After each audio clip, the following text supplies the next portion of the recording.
Paz do Senhor, igreja, né? Boa noite a todos. Hoje nós estamos no 7º dia da nossa campanha, que é uma campanha de 21 dias, né? E eu creio que grandes coisas o Senhor irá fazer durante essa campanha, né? E muitos testemunhos eu creio que irá vir, né? Nossa fé irá ser fortalecida. O Senhor, creio que tem já falado profundamente aos nossos corações durante essas ministrações que já aconteceram. Nessa de hoje, eu creio que as próximas também, o Senhor irá falar aos nossos corações profundamente. E o nosso tema de hoje, nós vamos falar hoje sobre ganhando vidas para Cristo. O nosso texto base vai estar lá em 1 Coríntios, capítulo 9, versículo 22, né? Que a igreja possa acompanhar, aqueles que também estejam acompanhando a palavra, que não tem a Bíblia, mas assim, que nos acompanhe na nossa leitura. Eu vou começar a iniciar a nossa leitura a partir do verso 19, né? Que para poder nós entendermos melhor. Diz o seguinte: sou um homem livre, não sou escravo de ninguém, mas me fiz escravo de todos, a fim de ganhar para Cristo o maior número possível de pessoas. Quando trabalho entre os judeus, vivo como um judeu, a fim de ganhá-los para Cristo. Não estou debaixo da lei de Moisés, mas quando trabalho entre os judeus, vivo como se estivesse debaixo dessa lei para ganhar os judeus. Assim também, quando estou entre os judeus, vivo fora da lei de Moisés, a fim de ganhar os judeus para Cristo.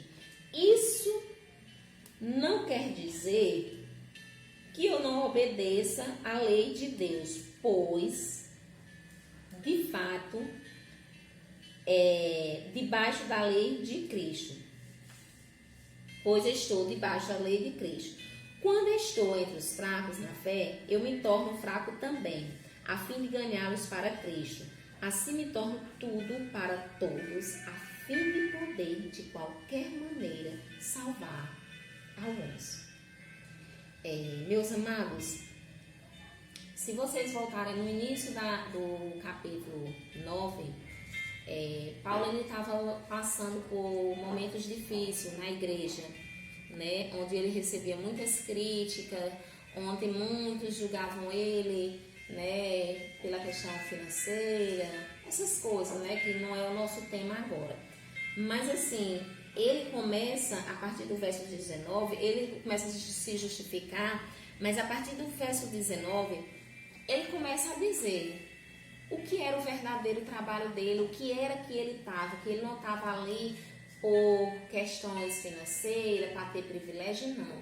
Ele estava querendo dizer o que era o chamado dele. O chamado deles era semear a palavra do Senhor, que era ir fazer o idem, né? O que o Senhor colocava no coração dele, independente de lugares, independente de culturas, independente de distância, Paulo estava disposto a levar o Evangelho. E quando ele fala assim, olha, mas eu não quando eu estou entre os judeus eu falo, né? Porque a gente sabe como os judeus se comportaram quando Cristo veio, que não aceitaram. Então, assim, é um povo que vivia esperando Cristo, mas assim, Paulo, quando ele estava lá, ele não entrava em contenda, ele assim, o foco dele era ganhar aquelas vidas para Jesus, ensinando de uma certa forma. Só que Paulo, ele não chegava no meio que ele chegava e dizia assim, porque vocês têm que ir, não. Ele tinha estratégia, ele esperava o momento oportuno para falar de quem era Cristo, de quem era o verdadeiro Deus. Porque Paulo, ele sabia que se ele chegasse em certo lugar e levasse um evangelho de uma forma só, ele sabia que ele não ia conseguir fazer a semeadura. Então, Paulo nos deixou grandes exemplos de como a gente fazer a nossa semeadura, né? Da gente pegar de uma certa forma, quando nós fomos chamados, né, para o aprisco do Senhor, nós também fomos chamados para fazer essa semeadura, para levar a palavra para aqueles que estão cativos, né, e oprimidos. E muitas vezes, né, na nossa caminhada cristã, nós começamos a querer dizer assim a Deus: ah, não, Deus, para aquele lugar eu não sei se eu vou, porque eu não estou preparada. Ah, Senhor, eu vou primeiramente me preparar. Ah, Senhor, porque eu preciso fazer um curso de missionário, eu preciso E a gente começa a dizer a Deus, colocar as nossas dificuldades, né? E Paulo, ele nos deixou grande exemplo, né? Porque nós sabemos que quando o Senhor nos chama para fazer a obra, o Espírito Santo de Deus é quem vai falar por nós. Nós somos o instrumento, né? Nós é quem fazemos a semeadura, lançamos a semente. Mas o regar, o crescimento, a gente sabe que não é nosso. É o Espírito Santo de Deus que faz. E Paulo, ele começa a mostrar, né, comunidades que ele chegava de culturas diferentes, e que ele sabia que ele tinha que ter estratégia. Ele não poderia chegar agredindo aquela cultura, aquela religião daquele povo, porque ele sabia que ele não ia ter sucesso. E quando nós também somos convidados, nós temos a oportunidade de levar o Evangelho, nós temos que, assim, onde quer que chegarmos, a gente tem que, assim, pedir ao Senhor uma sabedoria, uma estratégia de como levar aquele Evangelho. Para que ao invés de a gente semear a palavra, aquela palavra, ela só ser lançada, jogada e não ter crescimento, né? Por que eu digo isso? Porque muitas vezes nós chegamos em certos ambientes, né? E a gente acha assim que eu vou aqui abrir a Bíblia e eu vou me trajar como um crente, vou botar um paletó, uma saia lá embaixo, e vou chegar lá e vou anunciar e todo mundo vai receber, vou falar muito bonito e vou estar com o meu texto prontinho para dizer às pessoas aquilo que eu quero que elas escutem, né? E a gente vai lá e de repente não acontece nada. Meus amados, e muitas vezes você está em um lugar, no seu ambiente de trabalho, né? Você está na sua escola e no momento oportuno você lança a rede, você fala do amor de Cristo e sem aquelas pessoas perceberem, elas estão sendo semeada aquela palavra no coração dela. Elas estão automaticamente recebendo o maná do céu, né? Elas nem percebem que você está evangelizando e você começa através de um testemunho, através de algo que alguém falou, você pega ali algo que vai falar da Bíblia. Lógico que você não vai começar a querer ler um texto para aquela pessoa, porque hoje no mundo que nós vivemos, as pessoas elas estão com tanta pressa que se você começar a querer ler texto, agora eu vou cantar um louvor, eu vou fazer isso, e você vai dizer, não, hoje eu não tenho tempo, daqui a pouco, depois eu falo, resumindo. Aí você diz assim, vou convidar fulano para ir para a igreja. Ótimo, convida, mas não deixa de falar com o amor de Cristo para ela só quando ela for para a igreja. Ou não deixa para um dia especial que ela permitir que você chegue na casa dela e fique 2, 3 horas na casa dela, não.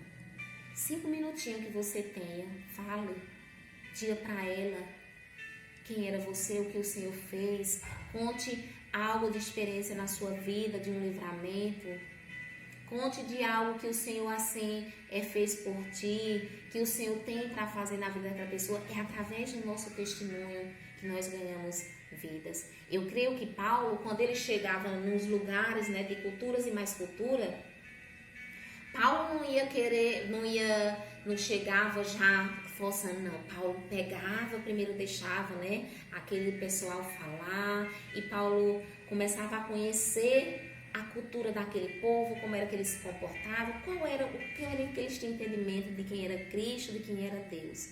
E depois que Paulo fazia aquela sondagem, Paulo começava aos poucos, né, ministrando uma palavra ou outra, e Paulo alcançava vidas e vidas para Cristo. E assim, outro texto também assim, que se a gente for começar a observar, o próprio Jesus, ele fazia várias e várias estratégias para ganhar, né? Quando a gente começa lá em Mateus, né? Vamos abrir lá em Mateus, né? Que fala... Mateus não, Lucas. Lucas capítulo 19, né? Que fala sobre quando Jesus ele entrou em Jericó, né? Que foi aquela entrada em Jericó e de repente Jesus ia passando e que ele encontrou um homem chamado Zaqueu, né? E de repente no versículo, a partir do versículo 2 diz assim: morava ali um homem rico chamado Zaqueu, que era chefe dos cobradores de impostos. Ele estava tentando ver quem era Jesus, mas não podia por causa da multidão, pois Zaqueu era um homem muito baixo. Então, né, correu diante da multidão e subiu numa figueira brava para ver Jesus, que devia passar por ali. Quando Jesus chegou àquele lugar, olhou para cima e disse: Zaqueu, Zaqueu, desce depressa, pois hoje preciso ficar em sua casa. Zaqueu desceu depressa e o recebeu em casa com muita alegria. Todos os que viram isso começaram a resmungar: este homem foi se hospedar na casa de um pecador. Zaqueu se levantou e disse ao Senhor: Senhor, eu vou dar a metade dos meus bens aos pobres, e se roubei alguém, vou devolver 4 vezes mais. Então Jesus disse: hoje a salvação entrou nesta casa, porque o Filho do Homem veio buscar e salvar quem está perdido. Olha que interessante, meus amados. Glória a Deus, aleluias. Jesus vai passando, né? Quem Jesus olhou? Zaqueu, né? E tinha vários e vários religiosos, né? E Jesus foi se hospedar na casa de quem? De Zaqueu. E muitos crentes começaram a dizer: como é que pode? Podendo ir para a casa do irmão tal, e tudo foi para a casa de Zaqueu, aquele pecador, aquele aproveitador. Não acredito. Meus amados, e muitas vezes nós perdemos a oportunidade de levar o Evangelho por nossas religiosidades. Nós começamos a taxar as pessoas assim, a dizer assim: não vou para tal lugar, porque tal lugar não vai ser um lugar, não vai ter quem me convidou não é crente, eu acho que não é legal. E muitas vezes naquele lugar onde você vai fazer a diferença e você vai ministrar para alguém, né? Olha só aquele povo, né? Aqueles crentes, os crentes, né? Que começam a dizer: não, mas não pode, porque isso, digamos, a balada. Eita, uma balada cristã, sim. E vou dar um exemplo a vocês. Eu tenho 2 exemplos para dar no último evento que aconteceu na festa de Bel.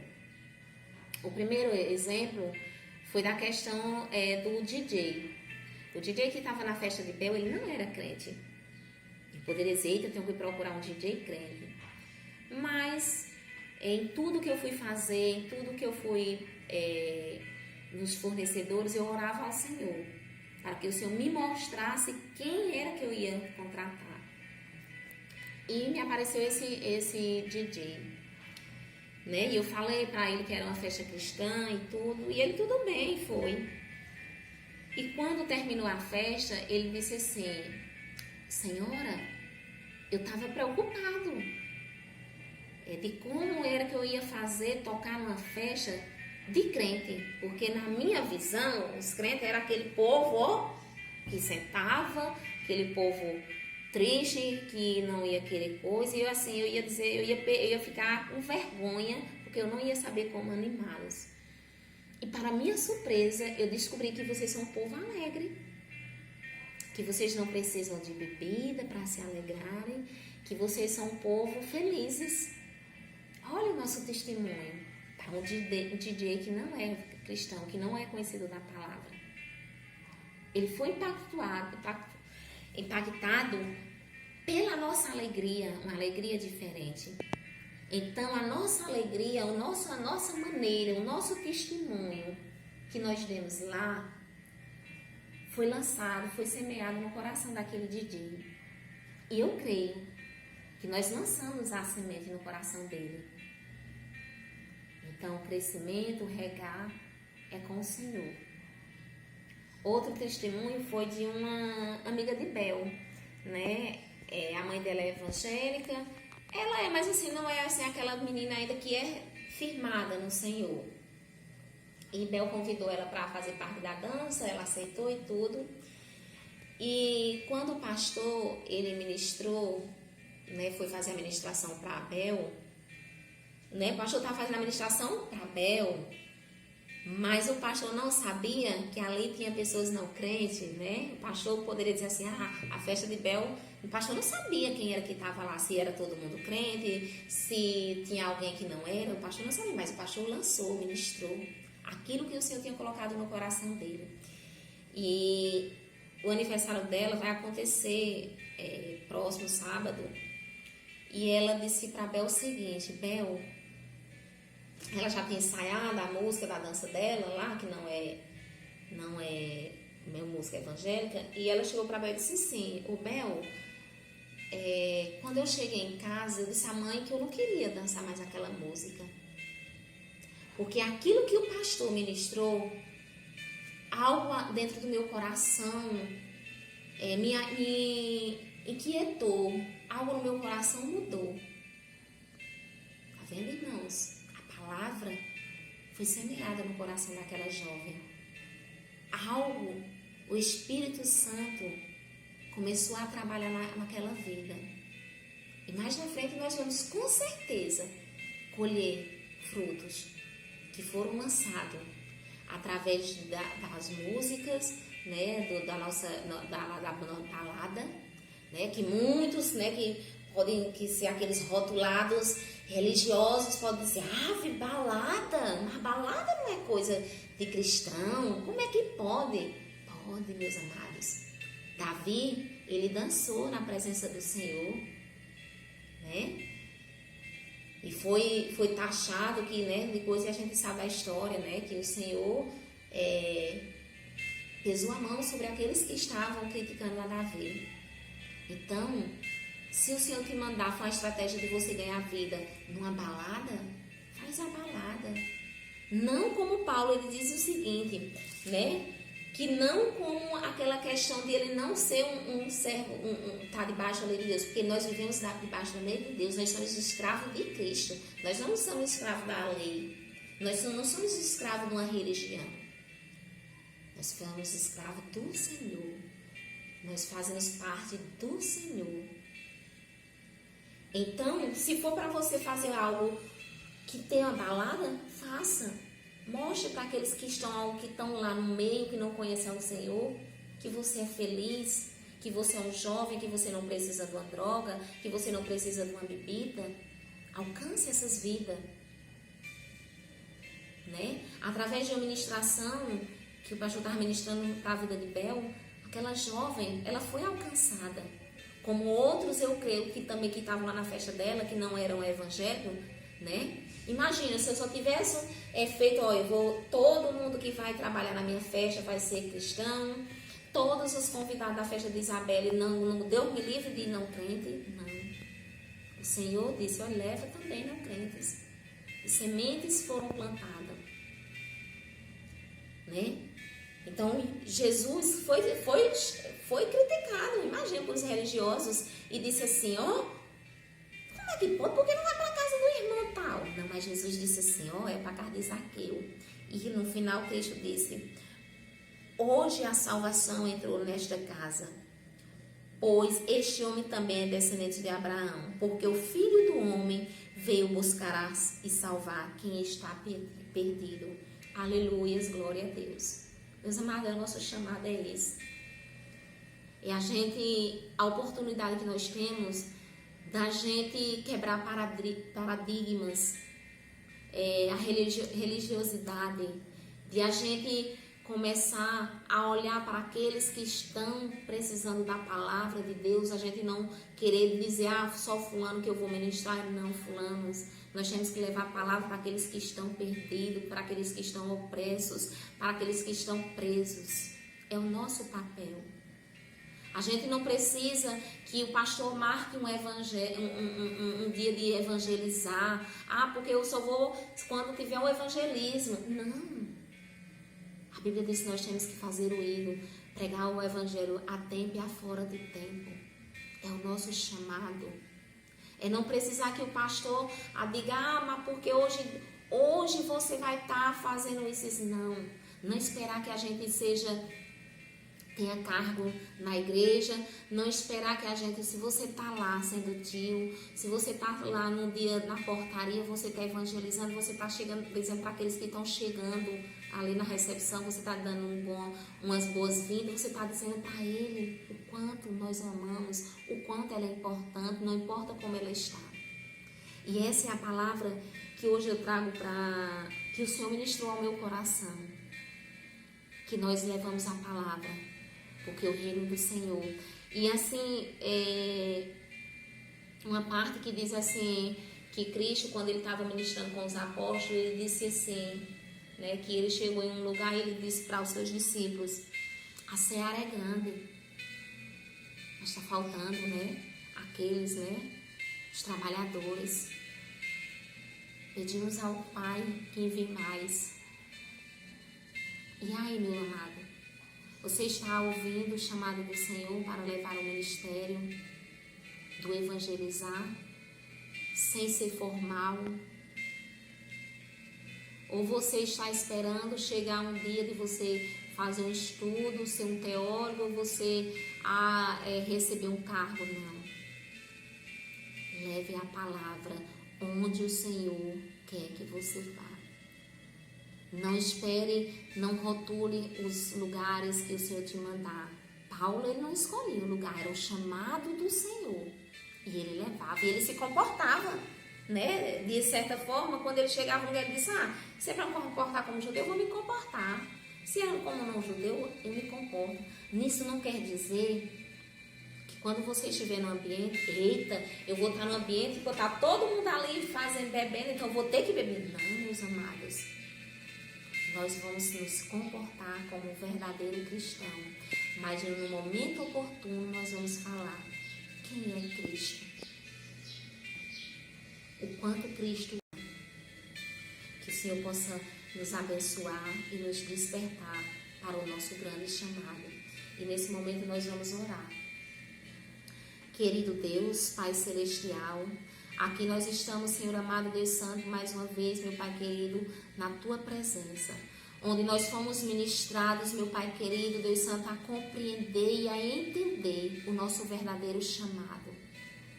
Oh, Paizinho amado e celestial, que a cada dia, meu Pai querido, nós viemos quebrando paradigmas, que nós cada dia viemos quebrando a nossa religiosidade, meu Pai querido, nas nossas vidas, que nós a cada dia viemos quebrar, meu Pai querido, o nosso preconceito, meu Senhor amado, e entendermos, meu Pai amado, que todos precisam, meu Pai querido, ouvir a Tua palavra, que independente, meu Pai querido, de onde quer que estejamos, meu Pai Senhor, o Senhor, meu Pai querido, venha nos usando, meu Pai amado, e nós viemos compreender, meu Pai querido, que nós temos um chamado do ir, de do semear, e que a cada dia, meu Pai querido, a igreja do Senhor venha crescendo em sabedoria e crescimento. É o que nós te pedimos.